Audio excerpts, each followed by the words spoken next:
All right, Council Club, once again, it is, I don't even know what date it is. This is always my problem. It's the 23rd. Wow. Okay, so it's the 23rd somehow. We just spent a really long time talking about the library debacle. So we've already been talking for an hour, so we're probably just going to kind of breeze through a lot of this stuff for City Council. I guess we usually start with a recap of what happened at this prior Tuesday's meeting. So I guess we kind of already talked about some of the Randy Essex stuff. You want to talk about that first? Or? Sure. So I messaged Randy Essex on Twitter, was asking, hey, since Reese is no longer the city council reporter, who's going to replace him? And Randy Essex, I think he's the managing editor. He said, quote, "Those suckers are live streamed. The job is open if you care to apply." And I was like, man, like suckers, who you called suckers? This is my own whatever. And then also for those of you that have watched the live stream, you know that it goes down a lot. And then it's different. It's much different in person. That's why we go every Tuesday in person. And not only do we go every day, she live tweets it. Dr. Aaron is live tweeting it, and then Anton with the reader is also live tweeting it.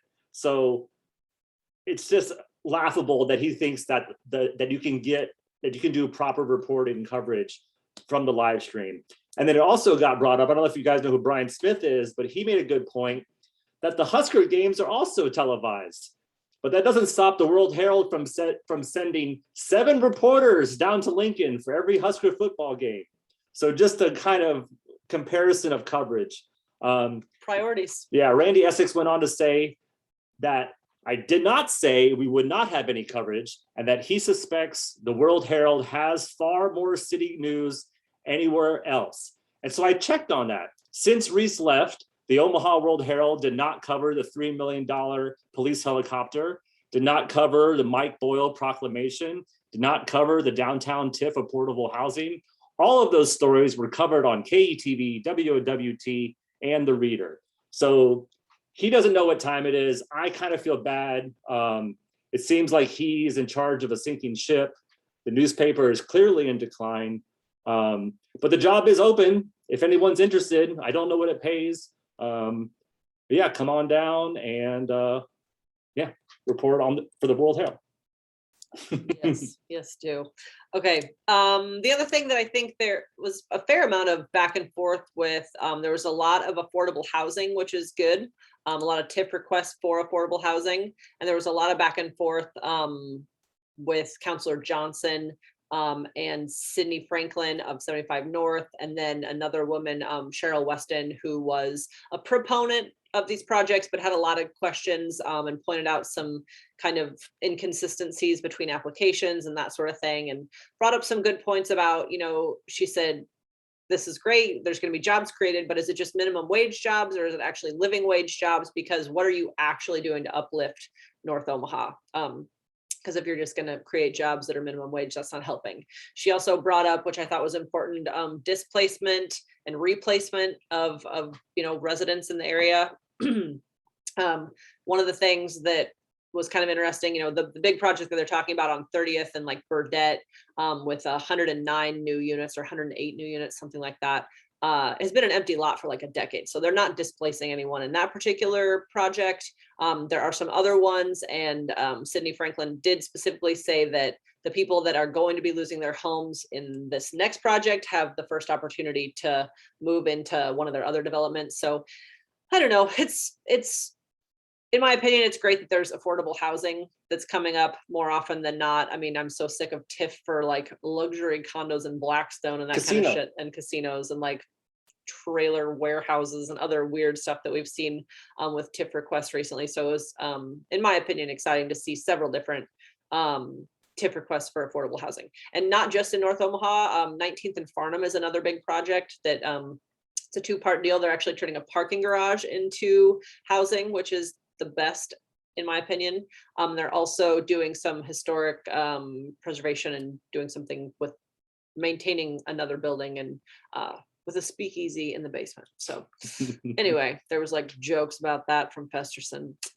Anyway, overall, I think that was the main stuff that stuck out to us. Anybody else have anything that they want to talk about from this last meeting? All right, good then. Moving right along. Looking ahead to this coming meeting on Tuesday, we're actually going to be out of town. We're going to Winter Park to go downhill mountain biking, so we will miss it, and we're grateful to not be here. We'll catch the live stream, suckers. Yeah, those suckers are live stream. Why would we even go? So yeah, so 6 through 13 is planning board ordinances. Planning board recommends approval on all of them. There was some opposition. Number 9 was a TOD project, and there's someone, it's kind of in the area like right by 72nd and Dodge. It's like 71st and then a little bit south of Dodge, kind of behind the Chipotle. And there's I guess a neighbor who's concerned about his landscaping, and it's going to be a 4-story building now instead of trees, which, you know, change is hard. Oh, the area of civic, I didn't read that one. Yeah, behind. No, Oh, the other one, yeah. So anyway, so that's TOD. So what I was thinking with TOD on number 9, we'll get back to number 8, I skipped it. But this is a good opportunity. I know a lot of missing middle conversations and a lot of just mode shift conversations in general lately have involved how we need to be working toward expansion of TOD and actually putting some teeth into that. The way that it's worded is just like, you could do it, you could not. There is just like a flimsy policy. So if anybody was looking for a way to bring up TOD and how it could be better and expanded, that would be an opportunity. Number 8, a lot of times our friend Manny Cook from Spark CDI is on the call. Number 8 involves an area of civic importance overlay for a little stretch on North 24th, part of which is where the Fabric Lab is, and that's where our first little parklet was installed. Really quickly, since I said the word parklet, I do have to let you know we got a letter from the city of Omaha about our parklet. They did not like it. It was a certified letter. They spent $7. Attention, Sarah Johnson. You need to do better next time, which like I kind of thought was maybe going to happen because we didn't get any permits. I mean, kind of the thing that's beautiful about parking day is that it's a lot of kind of just guerrilla, like tactical urbanism. You just pop up, it's just temporary. It's just showcasing how land use can be looked at differently. And so I frankly was surprised and impressed and grateful that we had it up from 9 to 5. And we had a lot of really great conversations and I loved every minute of it, frankly. And then I got a text from one of our board members who's like, you have some certified mail in the post office box from Todd Fitzer. Sarah has a small collection of letters from the city. So this will go up on our wall. Yeah, it's like when I got kicked off the BID board by the mayor, that one's anyway. But so your overall, wall of hand slaps. yeah, very stern. But at least this one wasn't a fine. The only one that I got that had a fine was from when we did the heyday on May Day a decade ago, and that one actually did get physically ripped up, so I didn't get to keep that one. Anywho, all right, back to the dang deal we're talking about here. Life goals, Sarah. Life goals. Yeah. You can have my life. You know what? You get a badge. You get a letter from Fitzer badge. Yeah. We're talking about city council badges, so you get. Great. Yeah. Public Works hates me. Cool. They were like, yeah, you need $1 million liability insurance. I was like, we're probably not gonna do that, but I don't know. We'll see. Well, okay. So hey, while we're talking about it, we found out from the city that the parking division is actually building parklets. And they are going to be available to rent maybe next year. They're thinking for pop-up restaurants. Streeteries. And I believe that's Ken Smith. Yeah, the parking department's actually surprisingly kind of the least sucky department. Yeah. Ken Smith is doing some pretty decent work with like curb management. He came from Lincoln and they are doing some decent stuff with you know, how parking's incentivized and whatnot. And so I don't know, could be worse. I was kind of surprised that you know, I mean, I'm not surprised. Omaha did nothing in response to the pandemic when it came to like providing better outdoor public spaces. So it's like, in my opinion, it's going to be about 2 years late if they roll it out next spring. But, you know, it's Omaha. We do things slowly because we cannot learn from others. We have to develop it all on our own. Okay, I'm going to get off my soapbox and we're going to talk about something else. Not much else. We didn't, I mean, again, we kind of got stuck on the library thing and we didn't digest the agenda so much. Well, I've been on my soapbox. Yeah. I've been going down the rabbit hole with conflicts of interest, specifically Councilmember Begley and Melton. And so I finally reached out to the NADC general counsel and they got back to me. He even picked up the phone. I was like, what are you doing? Like His job. Yeah, like he that's works. what they do. But He's got a nebraska.gov email and he actually replied like within 24 hours. But basically said that as long as they're not financially benefiting from a specific item, they probably don't need to abstain. And there's a lot of times where people, I guess they're all politicians, but specifically I'll just stick to council members. There's a lot of times where council members will abstain where they don't have to. And so Councilmember Johnson, anytime the word Union Pacific is brought up on the agenda, she abstains. And it's more about appearances. And the guy from the NADC said that he doesn't know who Councilmember Johnson is, but he just kind of assumed, he's like, I assume this council member is not the CEO or VP, a stakeholder in Union Pacific. She probably is not financially benefiting when Union Pacific gets an easement on a railroad, but just out of an abundance of caution and just for appearances, it probably just is easier. Anytime UP is mentioned, I'm just going to stay out of it. We know that Councilmember Festerson, anytime CHI is mentioned, they were paving the road in front of CHI. How exactly would a Festerson benefited financially from a road being paved in front of CHI? I think it just is like, oh, I'm paying attention. So I brought up specifically, why did Amy Melton abstain when her sister, Teresa Thibodeau, was on the personnel board? Again, it was just for appearances. And that actually, in reality, there's a lot of times people abstain when they don't have to. And he said that it's confusing. The one thing that I am going to follow up with is unions. He said that unions are considered businesses and that if a union going back to this most recent budget hearing, Councilmember Begley brought an amendment, I think for $40,000 for some sort of trade union, not workforce solutions. And he brought up, I forget the name, Mike McDonald. Was it Mike? No. Yeah, I think it was. It was Mike McDonald, who's a legislator.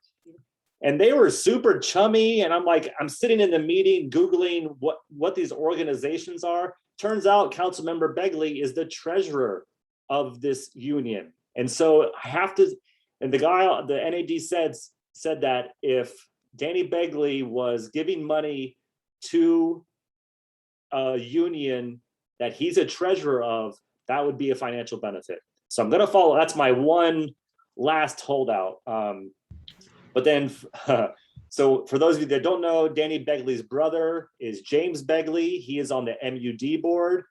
Zero conflict of interest. They can give each other money back and forth, and they can vote on each other. That's all fine.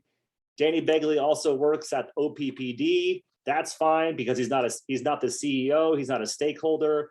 More likely, if it ever comes up.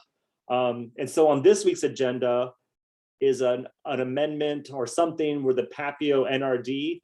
So Danny Begley is also on the Papio NRD board, but it's not a conflict of interest. As long as Danny Begley is not giving Danny Begley money or he's going to financially benefit from it, it's pretty much fair game. I think appearances and to the layperson, it doesn't pass the smell test, but as far as enforceable and the guy pretty much said that it's very rare that someone messes up. But it's a lot of times they just do it out of appearances. So hey Scott, did you happen to ask about whether there's a conflict about approving a city contract with a company that gives them campaign donations, campaign contributions?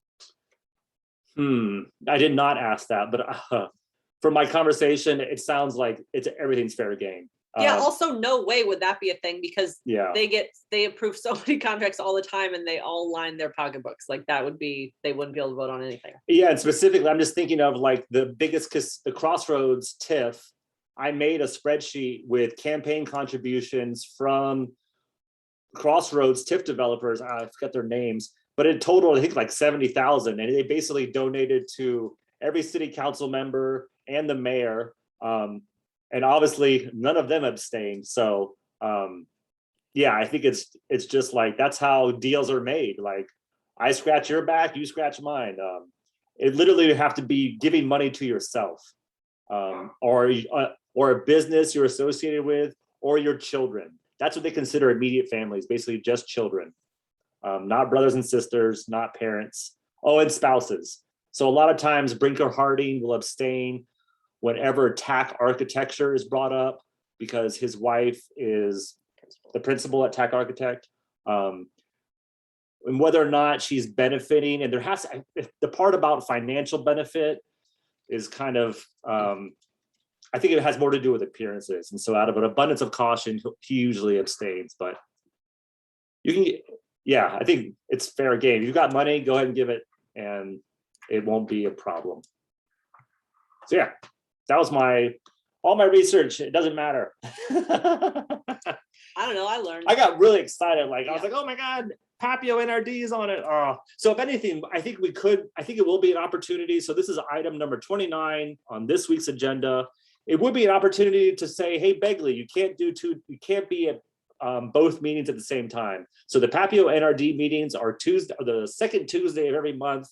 There's usually a city council meeting. So it might just be a good time to bring it up, to be like, hey, we know you can't be at both places at the same time. Like, we appreciate you choosing the city council. I mean, we should probably go to a Papio NRD meeting and be like, where's Begley? Because he's our representative. Yeah. That's what we've talked about doing in the past, is like showing up and be like, our representative isn't here. Oh yeah, because he's also a counselor, and Tuesday is when those meetings are. So yeah, I don't know. Yeah, we've talked a lot about conflict of interest, and now you know. Turns out it doesn't matter. Yep. Once again, the theme is, who fucking cares? I always said the F word on the recording. Anywho, okay, we're gonna move right along to a bunch of real estate purchases. So that is something that I think it's like items 31 through 31 through 38. through 38. Okay. He put them all the addresses on. Well, you did it. You Yeah, so explained it. 31 through 38 is a bunch of real estate purchases. There are 38 total properties. I made a quick map. All 38 properties are in District 2. Like, that's pretty amazing. And Habitat for Humanities is getting 29 of those properties for $1. That works out to about 4 cents a piece. A lot of them are, it's interesting, they're kind of right along the North 75 highway. They're on the two sides of it. And you kind of, I think it would be a good opportunity to remind them how that freeway is devastating. destroyed a communities, neighborhood. And now you can get properties for $1 or 4 cents, not even $1. 29 for $1. Yeah. Yeah. All right. Good. And then, okay, moving on. The last one that we have in our notes was the general election, item number 44. We're paying $388,000 for the general election, which was in May. That's the general election that Sarah ran in.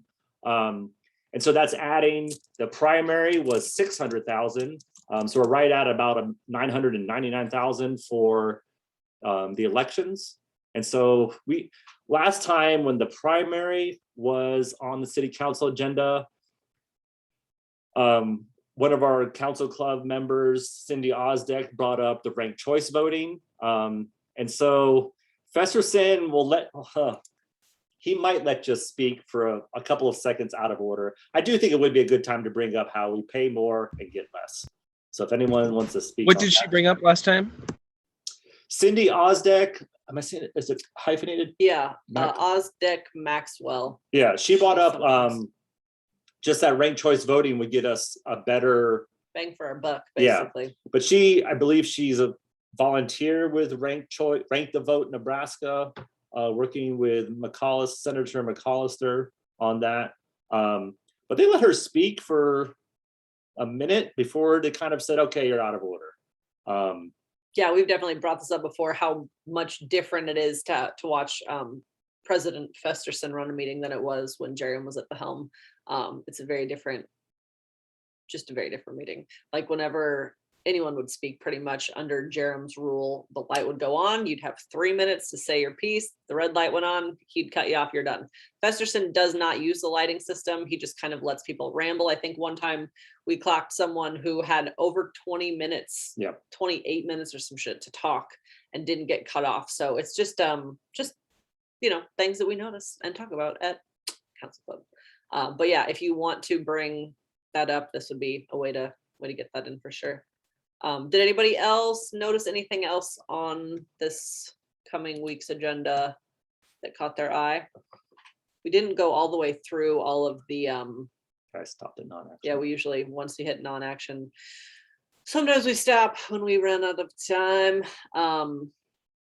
But also sometimes it's good to kind of see what's coming down the pipe. So anything jumped out at anybody, as usual, it's casual, come off mute, say what you want.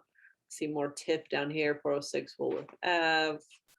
More TIF, East Side Bungalows, that sounds charming. Yeah. More DOJ stuff. And so Project Safe Neighborhoods Grant Award. has anyone heard anything about Commissioner Boyle's replacement? Oh yeah, Um, the process by which that is chosen. it just reminds me of Colleen Brennan. And it wouldn't surprise me at all if she put her name in the hat. But yeah, it's basically, we do, the way we understand that they get to choose who gets appointed. The one weird one is the OPPD board. If someone were to resign or pass away, like Mike Boyle, Governor Ricketts gets to choose the replacement. So thankfully, Governor Ricketts is not going to be choosing Mike Boyle's replacement. But yeah, I assume that's coming down the pipe. Not city council, but close enough. Still city related, or county. Yeah. All right. Well, this is the time where I hit stop recording and then we talk about the things that we want to talk about privately. So if you're not on the council club call, you should, because it's more fun. All right, I'm gonna hit stop recording unless anybody else has anything to share. Oh, I know one thing I wanted to say quickly. I'm going to try to actually publish this tomorrow morning, but MoChip's doing a Walk With Us event on North 78th tomorrow between 4 and 6. We've had some concerned citizens reach out about speeding issues, and they've been trying to deal with the city for over a year at this point, and there hasn't really been anything done in regards to traffic calming. I invited Festerson and the Vision Zero coordinator, both declined. So anyway, if you're bored between 4 and 6 tomorrow, find us on North 78th Street. And then again, like I said, we're going to be out of town this coming Tuesday, so we will not be at city council, but we will be here again next Thursday talking about whatever happened on Tuesday. So, all right, thanks for being here. I'm hitting stop.